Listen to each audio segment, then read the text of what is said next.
The following program may contain excessive, derogatory, creative mentions of sex, sexuality, perhaps on occasion have fracking coarse language, and cause adverse effects of laughter along with making you think. We may lie to tell the truth, to tell the truth, to tell a lie, for the lie to be exposed and the truth to finally be told. Viewer discretion is advised.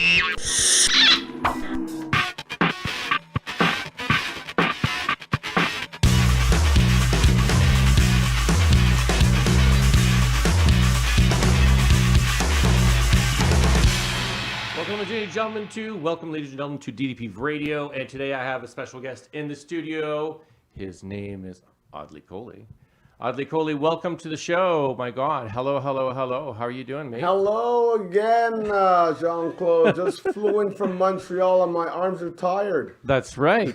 So you're here. I was so happy to just get your phone call because, you know, when last time we had you, we tried to have you on Skype, but you had like some technical difficulties regarding your book. To say the least. Now, for some of our viewers who don't know who Audley Coley is, I would like Audley, tell us more about yourself. Go for it.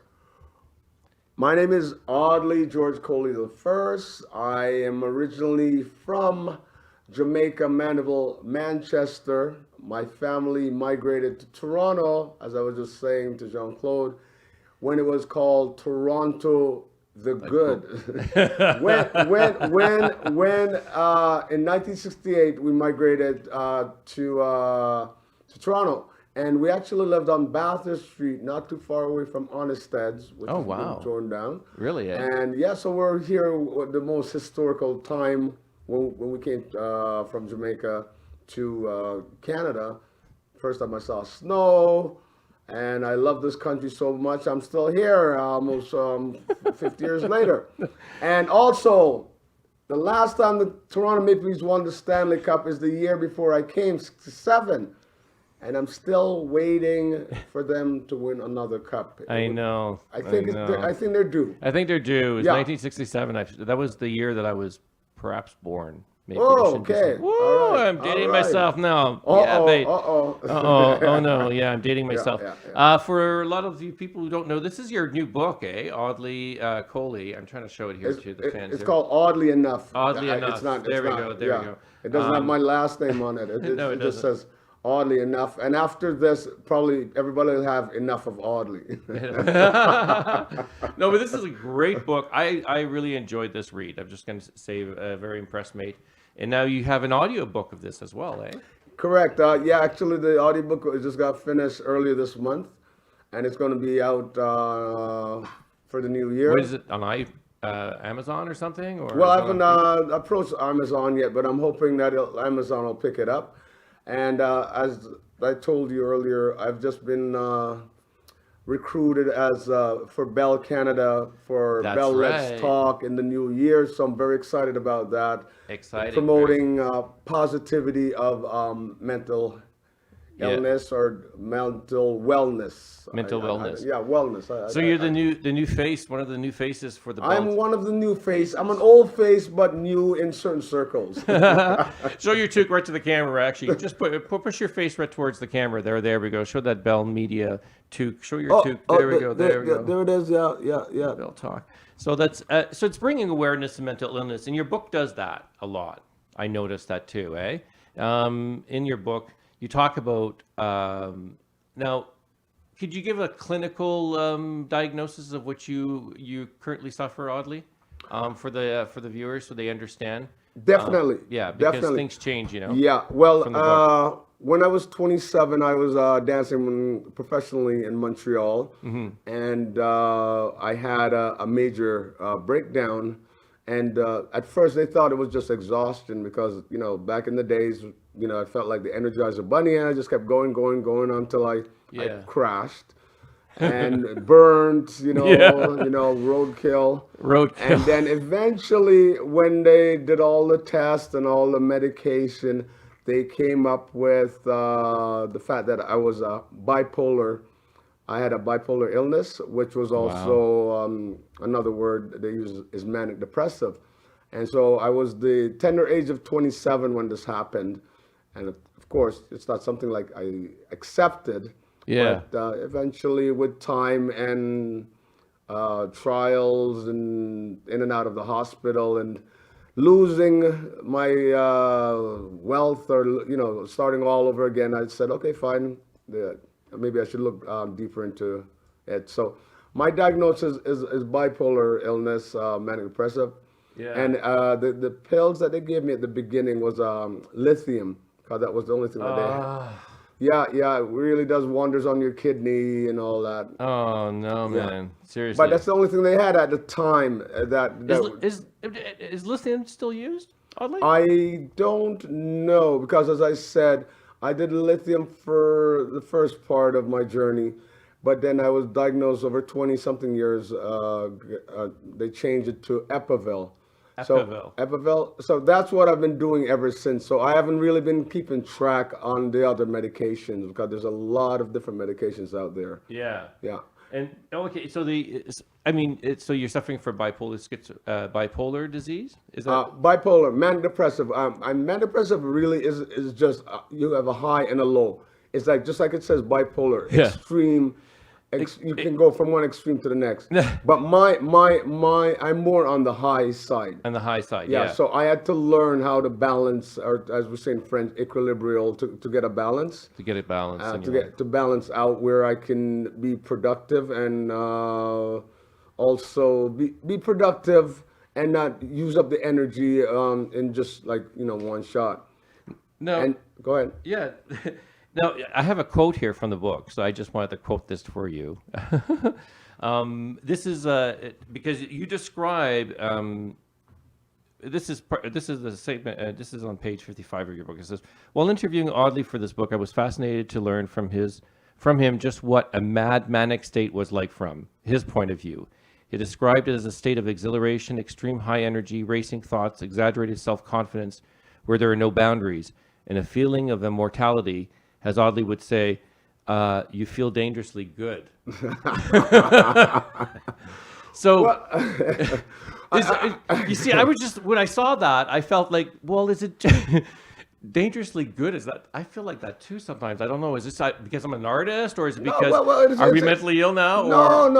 You see, before they put the stigma of mental illness, Yeah. people strive to be in that state. Because, yeah. as I said, Okay. in the old days, when a person was multi-talented, they'd call him a Renaissance man. Okay, so and he had all his energy, and he had money, Picassos. They knew how to direct their energies. Now, myself, as I said, I played sports, I dance, Yeah. so, and I never knew what it was like to be tired when I was on a manic high. And as I said, not until I actually had a breakdown, I thought it was something negative. And even now, I don't think manic depressive is something negative. It's like a fire. I use this term, a fire, if it's controlled, I can cook your food, or it can burn down your house. Oh, yeah. Yeah. Yeah. So, I mean, what the whole exhilaration is that you do like amazing things when you're manic high. Okay, but the come It's down, true. the come down is not. The come down, on the other hand, is Is the crash. The crash is when you end up like 5-6 months in the hospital And you're like, yeah. and so forth. But that's the downside. Yeah, you see, that seems to be the description of my life in some ways. Like for me, I suffer from depression every day. Like really sad depression. It anchors me. So what I have to do is I have to discipline myself into, shaking the feeling. So what I've done is I made the feeling part of my life rather than trying to avoid it.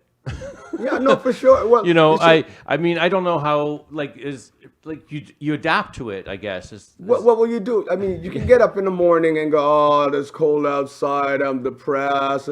And it takes you that much longer to get started. I know. And for me, if I don't get up with a positive attitude, once I jump out of bed, Yeah. it's always a great day. Every day I get up, it's a great day because I'm still here on the planet. And, Oh, nice. I praise God. I have a cup of coffee. And I look forward to going to teach my class. I've been teaching at the same club for 16 years in Montreal, at Oh, yeah. the Atwater Club. and I have a group of women who I love dearly, and they love me. They're called the Yummy Mummies, and we feed off each other. And the point is, as one woman has told me, Yummy I need mummies. them, Sorry. they need me. Yeah. So the three most important thing that advice that I usually give is that you have to have a routine and you have to stick to it. That's right. First and foremost, you have to get your sleep. You Yeah. have to eat properly, okay, and exercise. And if you get that routine and it's a part of you, it's like you don't get up and go, oh, I don't feel like exercising today, or I don't feel like eating today. Mm-hmm. You know, no. It becomes you. That's right. And that's literally once I got back from being out there, you know, crazy, manic. I'll give you a good example of a bipolar at its height. Yeah. Jim Carrey in Mask. Oh, yes. Okay, that's an ideal. Oh, yes. When he puts on that mask, and it's like somebody stop me sort of thing, and it's like he's out of control. Yeah. So that's high manic. That's high manic. That's high manic. That's very high manic. That's it. And because you know, a lot of professional, like, why is there a lot of professional artists that are suffering from a mental illness, or is it, or just like there's no statistics that I see, but in my conversations with DDP Studios, because we talk to thousands and thousands of artists, there seems to be this commonality amongst even yourself. You're a professional artist, a dancer, and choreographer, and a writer, and so forth. And so, why is that? Is there a reason? Are we wired differently, or is genetics like what is it like? What do you think? It's a gift. Actually, gift, as yeah? I said, people always look at the negative. Yeah. It's like I had a workshop years ago in Montreal, and I was introducing a group in Montreal. It's called Up House, and I was introducing them to my students. Yeah. And so, even the title, the way you look at things, when you say schizophrenic, when you say certain words, it conjures up a very negative image. So I decided to change the words, and I had a workshop, and I call it like Julia Child's, the joy of mental illness. The joy of mental illness. Because everybody knows about the downside. That's right. I don't have to keep hearing misery love company, like, Yeah, you know, right, yeah. that's like, right? That's why So- I quit going to support groups, Yeah. because it got so depressing. It I was is. like, oh man, really? Yeah. Does anybody have any good I was news? already down, and now it's like, you know, somebody pulled the trigger sort of thing. Yeah, no kidding. I remember like, and but you know what? I like that perspective, that the joy of living with mental illness. Yes. That's a great perspective. That's a brilliant perspective. And what joy do you take? What do you do? What do you? Matter, as I said, words matter. And Yeah. the joy I get up, as I said, when I get up every morning, Mm-hmm. is looking forward to going to the studio to dance. Like, as I said, nice. I used to dance professionally, so I was always in the studio. I was always doing shows. But now that I'm teaching more, that's what I do. Just the idea, I am so lucky and blessed that I can get up and do something that I enjoy, like dancing, and get Yeah. paid for it. So Nice. the fact is, as I said, I could sit down and say, oh, okay, the weather is this bad, or, you know, look at all the starving people in the world, or all the negative, there's all 24/7 of negativity on the television. True. So True. you have to, as I said, you know, channel or kind of focus yourself on things that are positive. That's right. And if Okay. you want positive people around you, you can. Mm-hmm. But if you want negative people around you, the same thing. Yeah, So yeah. we have more power than we give ourselves credit for. Like it seems to be it's about perspective too, I guess, eh? Like when you deal with your illness, it's about perspective. Now, you're very open about it, and some people, what do you think? Why people have such a hard time talking about mental illness to begin with? Like it's such a taboo, or people think that you're going to like go crazy on them or something like that. Like. Well, It's still surrounding that, you know. Well, We what still I- have like, what's the weirdest taboo that you ever seen? Did you when you talked about your illness? What was the worst reaction? you ever what got? I find when you're out there with and you talk to friends or just people random about mental illness, Yeah. it scares them because then they realize they have issues, and it's almost like it's contagious. it's like even being black. Like a person, believe it or not, feel that it'll rub off. Like I'm gonna touch you, and you're gonna turn black. Oh my God, I'd love to. Some advantage of being black, man. I mean, you look good in red. Okay, you look good in red. I don't look good in red. I look like a fat, hairy red tomato. No, but you see, it's just ignorant rules. And when people don't understand things, they're fearful of it. It's like, as I said, being gay. Or, I remember when the AIDS epidemic started, for instance, and people didn't understand it. And people thought, I mean, I would touch somebody with AIDS, or somebody would breathe on me with it. It was such a fear, and it was lack of understanding. And so it's just, this is what I'm glad I'm in a position to, is to really educate people, to make them feel that once they know about a situation, then they have the tools or the coping skills. God, that's how I learned from going to workshops at the hospital and being around different people, how to cope with myself first. Because you got to get comfortable with yourself first before you start going out and telling people, oh yeah, I'm manic depressive. I know, you got to get a grip on it first. You got to sort of like, there's got the element of trust, eh? Yeah. Watch your hands for a second on the microphone. I think you need to bring that microphone up just a bit. Can you do that? This one? Yeah, there we go. Okay, cool. Oh, okay. Oh yeah, cool. It was like, shh, but it's okay. We were loud enough. I love the story. Oh, okay. But there's so many things that we need to. I noticed the suicide rate here in Canada has been raising at least by 25% since 2009 and 2014. We don't even have the statistics to 2017. But my question about depression, specifically right now, that's on the rise within the United States and with Canada. What would be the significant cause for the rise? Would it be? Is it systemic? Is it the environment? Because, there's a lot of research saying that the environment, like you've got right now 50 million Americans in the United States that are homeless. Wow. And you've got like 72% of Americans working paycheck to paycheck. Mm-hmm. Okay? In Canada, we're no different either. We don't see it systemically either. And the thing that bothers me as a journalist is that 62% of Canadians work paycheck to paycheck here.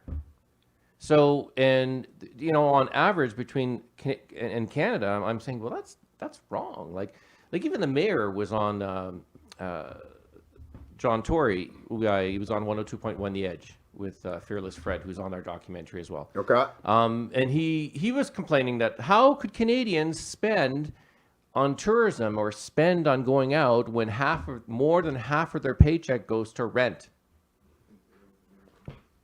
You know what I mean? So I'm thinking about systemic, about these environments. Is this environment causing depression more? Well, JC, we went down this road before. That's right. I don't know if you remember, but I am a big believer in your environment has a lot to do with your mental illness, your financial, whatever illness, based on the environment here is challenging to start with. I mean, the fact is, as I said, it doesn't take. I live in Montreal, and I hate with a passion every time I get up with my joyous mood that I work so hard to put a smile on my face to go outside. Yeah. And the first thing I do when I get to work is somebody goes, "It's cold outside." Oh, I know. It's snowing. It's raining. And then I go, yes, that usually happens. It's Canada.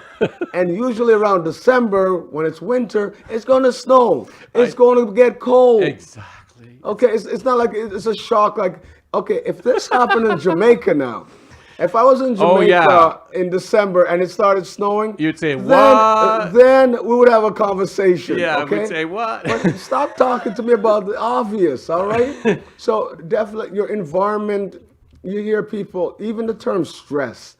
I have not heard that term used so much as in the last 10, 15 years. I grew up in the 70s and early 80s, and yes, there were stress factors, But people somehow we partied, we enjoyed life. Yeah. But now they just dwell on stress. It's like they get up every day and it's like, oh, it's stress. Well, okay, that's cool. It's a stress. I agree with that. The negativity in the talk, but you see, this is what I hate Christmas about. Yeah, yeah, good This point. is why I hate Christmas. Christmas is a very stressful, negative time for a lot of people. And the reason why, and because of all the commercial hype around Christmas, it's all commercialized hype. It's caused a strict division. You know who's rich and who's poor at Christmas. Exactly. And then the rich make sure that you know. Yeah. So because they want you to spend your hard-earned money on their shit that you don't need. That everybody has way too much shit to begin with. Straight up. Okay. But we missed out on Christmas. Like for you in Jamaica, what did you do at Christmas? Like you were not raised in the most affluent family. You were bourgeois. No? Our thing in Jamaica, and what we still is the family. It's just getting together, getting a good home cooked meal, and really just bonding. It's not about the presence. Like my present right now, even being in Toronto, is my presence of being with my nephew and my mom and my brothers and sisters. So that's the joy I get out of Christmas. So I'm tired. I grew up in Canada hearing, what did you get for Christmas? Oh, that's not what you wanted? Oh my gosh. You got that? I know, it's so foreign. Like you're like, what? So when you're talking about our environment, definitely, especially if you're already depressed and poor, and then the Christmas season comes around, it even makes it worse. And if you check, you will find out there's more suicides around the holidays than other times, because it really stands out. It's like, I knew I was poor, but now, like, do you have to rub it in my face? Exactly. Yeah. It's like rubbing salt in the wound. You know? Like, you don't? Oh, exactly. And the kids, this is what I for me, this is what bugs me the most at Christmas, is the kids at Christmas time. The kids at Christmas time, when they have to go back to school, okay, and so-and-so's got like an iPod, 12 now? Oh, you don't have an iPhone 12? That's for rich people. Oh, I'm sorry. You're still dealing with a little Acer tablet from the 90s. I mean, you know what I'm saying? It's ridiculously. Well, the commercialism, poor kids have to go through. Well, exactly. The commercial. The commercialism that is put around the advertisement. So when you mention about suicide, just to go back a minute there, is that your environment has a lot to do with your mental state. Because you go to some countries, third world countries, some people, they have barely clothes on their back, and just enough food, but they're happy. They know what joy is. Yes, but here it's like they have all of this. If you don't, I just say have a certain tablet. When I was growing, I remember years ago, if you didn't have a Tickle Me Elmo, if you didn't have a Cabbage Patch doll, and so forth. Craze. So here's another child goes to school and they go, what did you get for Christmas? They go, I got a cabbage. No, a real cabbage, because a Cabbage Patch doll, and the marketing and they put pressure on the parents who have to buy it, and then the kid who has to get it, and then, as I said, the other ones that can't afford it, they feel pressure. The parents feel pressure. So your environment has a lot to do. And I would like to see old-fashioned Christmas, where you take the kids, go into the woods, make a bonfire, roast marshmallows, and sing around the fire. Yeah. Bring it back. Quickly, what we did, French. I just spoke about this morning. I don't know I was talking to. I can't believe who I was. Anyways, I was talking this morning. No, I was talking this morning right up the street where I was grabbing my weed. Yeah, my catnip. We were, it's so convenient now. I love Canada. Love Canada for that. I was just saying I just remember Christmas in French Canadian culture, because for us it wasn't about presents either. It was always about the party. because which member of the family was going to host the big party that Yeah. year, okay? So, and it was always like tons of food. But you would pick up everybody in the sleigh, okay, and it would be like a big hayride. This is Timmins, What? Ontario, so Oh, you could do Timmins, this. oh Yeah, my Timmins, God. okay, so it's 40 below, so no My, gay my, bar my, to go. my friend, I love that girl from Timmins. Shania. Oh, I I love love you. Shania. She's awesome, yeah. She's so real. You like her? I love her. Oh my God. Better than Celine Dion. Oh yeah. Yeah. I haven't met Shania. You know, I met her when she was actually in high school, when she was really Paul. Okay, Yeah. okay.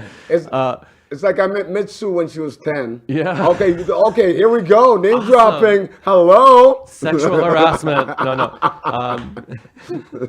But get back to my topic. What was I talking about? You were on a sleigh ride. Oh, in the Timmins, sleigh ride. Ontario No, for all Christmas. it was that you pick up one couple to after another from each house in the sleigh ride, and you would have a drink, you know, and then you'd be tanked by the time of the party. So, and then at a major party, it would be the violin, the guitar, and everybody would start dancing the jigs, you know, all night long. And then the kids would join.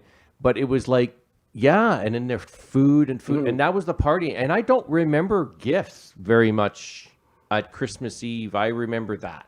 Yeah, but you see, And those are the most memorable. Those experiences Yeah. are the most memorable events because you probably can't remember what you got for Christmas 10 years ago. No. Okay, fine. Yeah. I could remember what book I read probably 10 years But ago. you remember getting tanked on a sleigh ride how many years ago? Yeah, that's right. Because it was good times, you know? It was good times. Good All times. right, all right. But you do remember the good times. Yeah. You know, it was like this priest that one time said in Formation Humaine et Chrétienne, this was the French course up in Timmins. And he says, how many people in the classroom remember their parents saying they loved you? And everybody's like, oh, Jesus crap. Awkward. What the hell? Awkward. And then he says, how many of you remember your parents giving you shit? And everyone, yeah, I remember this morning. You know, like everybody started started yelling. Like, yeah. It's like everybody had a story. And he says, you see, that's the sad part of it. He says that the loving moments were not as memorable as the hating, the negative side. sides. So we built the culture on fear, and I think it's systemic. And I don't like we do need a substantial new way of thinking. I think to battle mental illness, I like the programs that like Bell Talk is trying to bring conversation to it, and you know we're always in conversation here too about the issue, and I always want to. But I think it's systemic. We got to go down to the root cause, man. Yeah, you got to go back to the roots and start remembering, as I said, your childhood, the sleigh ride, and what it was like having Christmas. I'm coming from Montreal the other day. I just got my ladies that I teach to put together a Christmas basket, and we collected a lot of non-perishable items, food Nice. for Sun Youth, and I've been doing that for the last 7 years. So they, will help to warm up their Christmas. Their Christmas. But as I said, it's visit somebody, right? Pay on, like you see somebody on the street, buy a coffee for them. It's just simple little things. Because as I said, we're so caught up in the expensive, as I said, phones and all of the above. People forget the joy. The whole Christmas spirit is. It's about still cool love. to have the phone though, but it's still cool in the way to have the phone. No, I'm not dissing the But, phone, Jay. Yeah. I know. I'm joking. I'm joking. No, I'm not going against the phone. No. I'm working with Bell. That's right. But I'm just saying, at the same, even for a moment, instead of texting your friend, why don't you go? That's right. Why don't you go and knock at that friend's door and take him out for a coffee? Yeah. Okay. Rather than having sympathy, having empathy. And you're right about that. I wrote about this one time in one of my articles about sympathy and empathy. I think texting somebody sometimes is a point of sympathy, where you're saying, "Oh, hey, just saying hi because I have to," type of thing. But empathy is more like getting down in the hole with the guy and say, "Hey, man, what's going on?" Yeah. Like, knocking on your door and say, "What the fuck, man? You haven't been to class, or you haven't been here, you haven't been there. What the fuck's going on? Are you all right?" We're losing that whole human connection. That's right. And it's even our neighbors here, like we kind of look out for each other. And if somebody hasn't talked for a while, or we haven't seen anybody for a while, we're like, hey man, are you all right? Exactly. You know, like But that's the spirit. That Yeah. is what is going to help to balance this whole culture you have developed Yeah. with the mental illness. Because even way back in the African culture, they'll say it takes a village to raise a child. yeah, A village. a Right? village. So the fact is that today, how many single mothers are out there? How many people are, especially around Christmas, are raising a child, children with not enough to feed them or clothe them and so forth, right? And say your neighbor don't. Because in Jamaica, when I was a child growing up, Yeah. my father, we used to go and visit the elders, bring them some food. Yeah, that's right. Same thing. If you don't see your neighbor for a couple of days or whatever, you're gonna go walk over, and you're not gonna text them or call them. No, you're gonna go knock on the Because, you see, door it's and you're gonna beautiful, say even what's in going Jamaica, on. you can't just shout them from your your yard because it's not even house, it's yard. Yeah, I know. What, yo? When I hear you for these long, because some people, as soon as they get up, you hear them, right? That's right. So if you don't hear them, like something's Yeah, wrong. something's wrong. Yeah. So check out on it. But here, I've actually had this happen to me in Montreal, where I was living in an apartment and my neighbor died for days. And nobody even knew the guy was dead until one day I saw the superintendent come to clean up the place. And I go, Oh no. he goes, the guy died. And he was in there. So the point, it's just, it's not rocket scientists. No. It's just these little things. Just checking up on somebody, how you doing, right? People are not asking for no big money and all that, but Yeah. human connection. The human connection. You said like earlier on, right, in the earlier conversation of ours, you were talking about that you were at a meeting. Was it Bell Media or you were at a Bell function or something like, or at the bar or something like that, and everybody was on their cell phones. Yeah. And there seems to be, but you see, some of the new millennials would say that that connects them. You know what I mean? But are we really connecting? Do we I need don't buy touch? that. I don't buy that. Do we need though. human touch No, for connection? No, I don't buy that because what Yeah. happens, this new generation is being brought up on that. Like, when we were in school, we didn't have computers. That's we didn't, right. and so Or forth. they did with us the pet Commodore, yeah. Yeah. So the point is you're trying to we can't really judge them because they're now coming into a classroom with a computer and all the technology. Yeah. So it's nice to it's like going into when I was living in the Arctic. I lived in Iqaluit where my daughter lives. Yeah. Used to be Frobisher Bay. Oh, that's right. And I remember when I came down south, which was Montreal and Toronto back That's in the right. days. That's how you say it. And I went to the cash register, and literally the girl was not plugging in the numbers. Everything, was scanning. scanning. So before you had to be able to add. That's right. So if the power goes off, they stand there, they don't know how to do the basic things. Yeah. So I'm not against technology, but it's important to maintain tradition. Like Yeah. even when we have a blackout or for instance, the power goes out. Okay, you remember board games? Yes. Oh my gosh! Yes. Oh, we're gonna Or play playing board cards. games. It was We're always gonna- about we're gonna playing play cards. Yes. Right. God, we're playing So- cards or dominoes. And or, I don't see if I'm going to show up at a function and there's 20 or 30 people there and they're all on their phones, and I'm too old school for that. I still like a human contact. Yeah, it was. Yeah, me too. There seems to.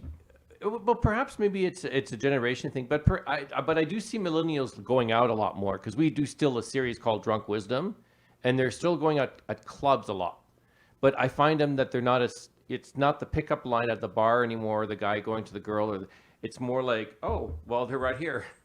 Everything's Bluetooth, so you know who the fuck is in the room and who's like what kind of position you like and what kind of position she likes, and there's a match. Like, holy Jesus, man, wow. But it's taken. There's no effort anymore. No arch, There's no no pickup fluff. line, just like it's all taking away the profile. foreplay. I mean, I know, like you're just all. It's like ordering a pizza. It's like, I mean, come on. As I said, I'm too old. I just turned 59 this month, but as I said, that's still young. I enjoy the retro times when I still have to talk to somebody or have to deal on that level. So That's right. You know, Yeah. yeah.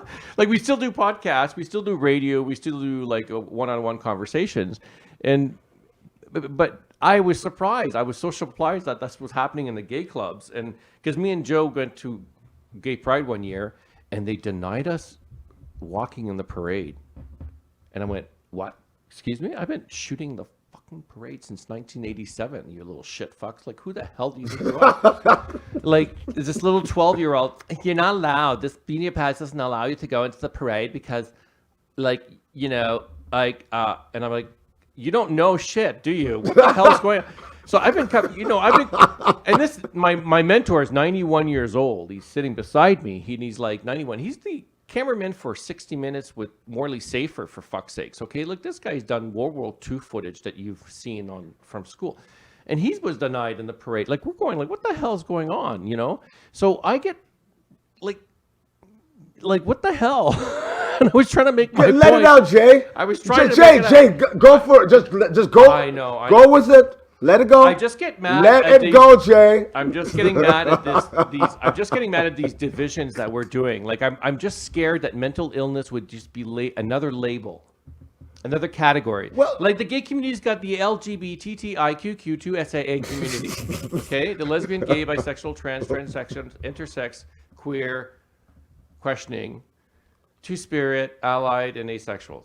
Okay. So like I was away when all this change happened. You know, and then what's going to happen is Bell Media going to brand mental illness for themselves, and their pharmaceutical company's going to come in, and we're just going to feed people with, you know, drugs and all that stuff. Like, what do you think needs to be done? Does it need a revolution of thought? But this is what we're dealing with right now, Jay. The fact is, we need love power. We need, just like Woodstock, we need communication, just like we're having right now. Oh, really? That's how you're going to bring back that let's hold hands or let's walk down the street.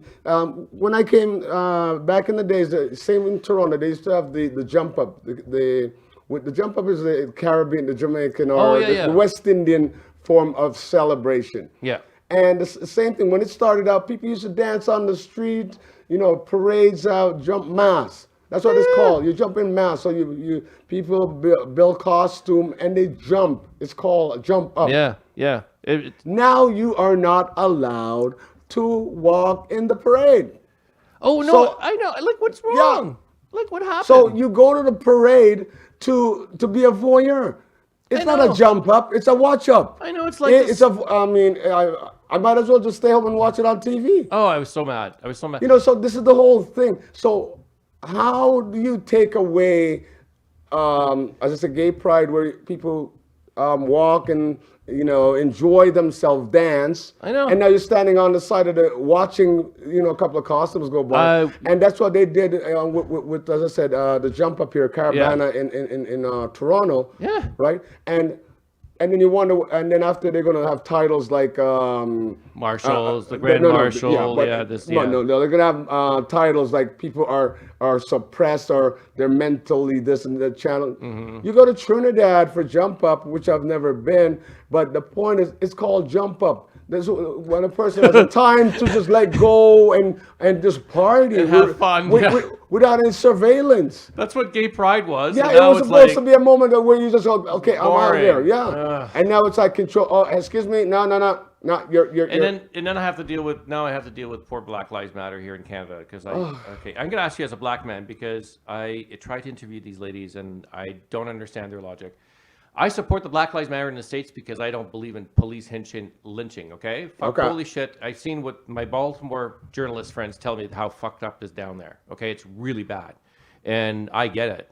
If I was, Black Lives Matter, bitches, go, you know? Okay. But here in Canada, the cognitive map is way different. And I keep telling these girls all the time, you can't yell at Canadians. You have to speak with Canadians. If you want your statement to come through, you have to be clear about it. You can't take this method. It's not going to work. Every year they've been screwing up. Now you don't use racism to combat racism. Demanding the cops to be removed from Pride was just ridiculous, in my opinion. Because the cops, You know how long it took us in the gay community to. I was there.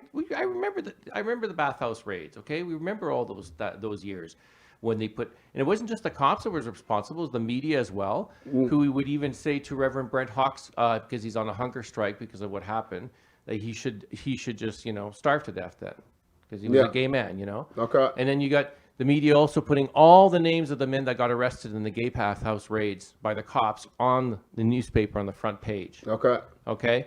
Half of these men committed suicide. Half of these men were so depressed and suicidal because they lost their jobs, they lost their families, they lost everything. So it wasn't just the police. It was a lot more other issues. But see, for some reason, Black Lives Matter has taken on the mantle of responsibility for this. So this is my perspective, so you know what I've interviewed her. But as you see it, how do you see Black Lives Matter in Canada? Because I just feel they're going to lose their cause, man. Well, You can't, Well, Jay, you have a very good point there. As I said, I have, when I heard about Black Lives Matters, obviously it came Yeah. in the state was quite a movement. But personally, as I said, I've been living in Canada since 1968, and you have a very valid point. You cannot shout and scream at Canadians. It Yeah. doesn't get things done. You have to speak to Canadians, because Canadians are not Americans. There's rah fist pumping. It doesn't work with Canadians because especially growing up in Toronto, it's like, hey man, like really? Yeah. It does not work. No. Okay. So the point is, if you don't come correct and come with a plan of action, it's not going to work. And the Black Lives Matters in Canada is not the same. You get it? Yeah. Yeah, Black Lives Matters in Canada and America are just not the same, So I am not really, I don't really support it here. Yeah. Right. I'm an artist, and I don't really like. I'm just out there. But as far as taking on a stance for like Black Lives Matters or certain things, it's like It's too controversial. it too is. negative. It is. I don't understand enough about it to really make a stand. My stand right now is like go Leafs. Go Leafs. Go Leafs. Go. Yeah. Oh, sorry. Okay. Yeah. Okay, that was just about the car? Yeah. Okay, is everything okay? He just says I gotta move it from there because it's in the walkway. Oh, shit. Yeah. Okay. Yeah. We're nearly done, too. Okay. Where were we about? We could go from that topic for something else. Okay, I think we're nearly done.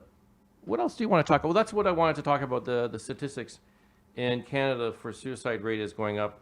And one of my thing about, we talk about suicide during the Christmas time, and it's also much so sadness. And like what causes the sadness, and for me, it's not just about poverty itself, but it's also about relationships and forgiveness and love and all that stuff that's happening because of broken down communications over the years. So in my request to you is, like, what's your view on forgiveness? Like, you've had a lot of bad people do some shit to you, man. Like, seriously, like, I mean, you know what? We all feel like it, like you want that person's head to blow up in front of you somehow. And, it'd be nice if you had that power sometimes.